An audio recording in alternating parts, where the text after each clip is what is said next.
हाँ जी, 12th class determinants की mental maths practice का 9th डे बेटा। चलिए first question, if A is not a null matrix, B is not a null matrix, are n by n matrices, square matrices, such that A into B is a null matrix. दोनों non zero हैं but A into B null है, ठीक है। Then what can you say about determinant A and determinant B? Yes.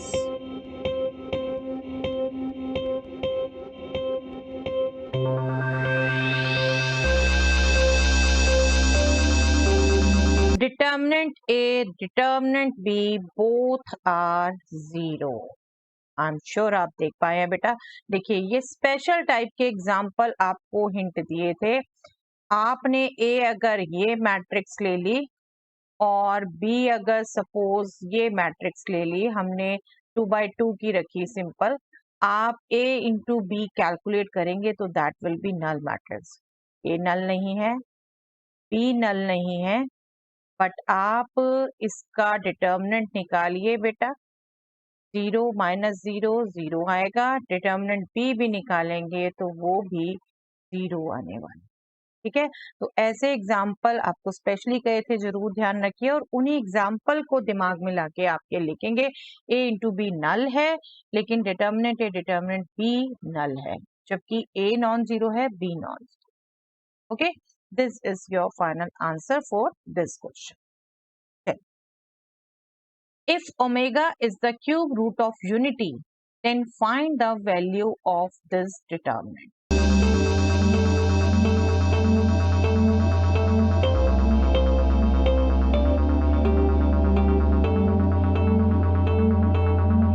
Yes, determinant की properties आपके course में नहीं है बेटा, हमने आपको रिवाइज नहीं कराई। यहाँ पर आप सिंपली क्विकली ये कंसेप्ट अगर यूज करते, omega is cube root of unity, one का cube root, this simply means omega cube is one, ठीक है। अब आप इसको क्विकली अगर देखो कैलकुलेट करो तो this is 1 into omega cube minus 1 minus omega omega square minus omega square plus omega square into omega minus omega 4, ये डिटर्मिनेंट की वैल्यू आएगी। ओमेगा क्यूब इज 1 तो ये हो गया 0, ये omega square minus omega square हो गया 0। यहाँ आपने ओमेगा क्यूब इंटू ओमेगा कर दिया तो omega cube 1 omega minus omega हो गया, ये भी हो गया 0। ये डिटर्मिनेंट 0 है। आई होप इसके बाद आपको ध्यान रहेगा ये वाला पैटर्न देख के। ये 0 जिनको प्रॉपर्टीज आती हैं बेटा की हैं तो वो प्रॉपर्टीज अप्लाई कर सकते थे, but you can find quickly कि ये वैल्यू आपकी 0 आने वाली है।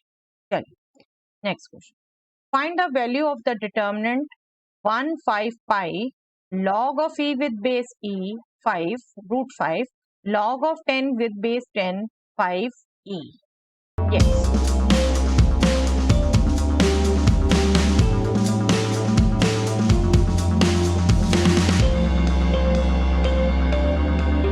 यस, देखिए बेटा सिंपल आपको ध्यान रहना चाहिए, log of any number with same base is always 1।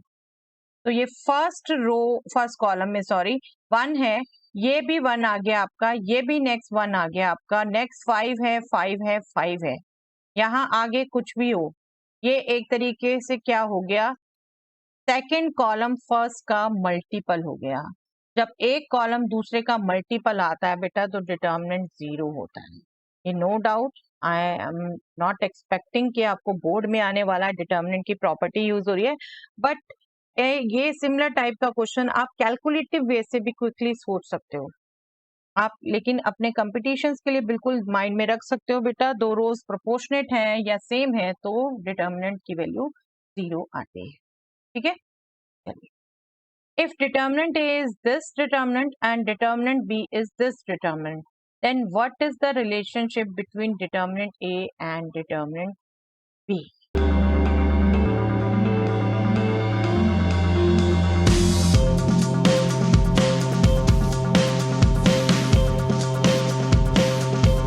Yes, ये भी बेसिकली डिटर्मिनेंट की प्रॉपर्टीज के बेस क्वेश्चन है बेटा, बट नो डाउट जिन्होंने प्रॉपर्टीज किए मैं एक बार डिस्कस कर लेती हूँ।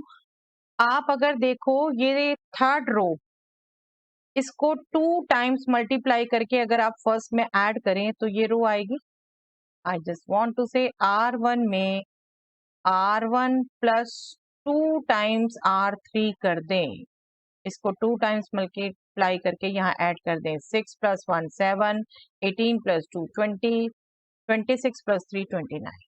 और ऐसा ऑपरेशन लगाने पर कोई इफेक्ट नहीं पड़ता, डिटर्मिनेंट की वैल्यू सेम रहती है। तो इन दोनों में रिलेशन क्या है? इक्वालिटी का, ये दोनों इक्वल है। ठीक है।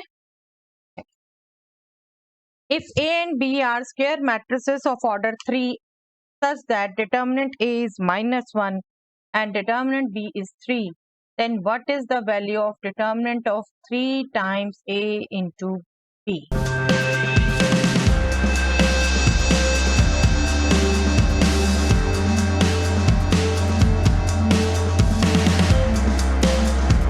Yes, simple result बेटा आपका सम नंबर इनटू मैट्रिसेस का प्रोडक्ट।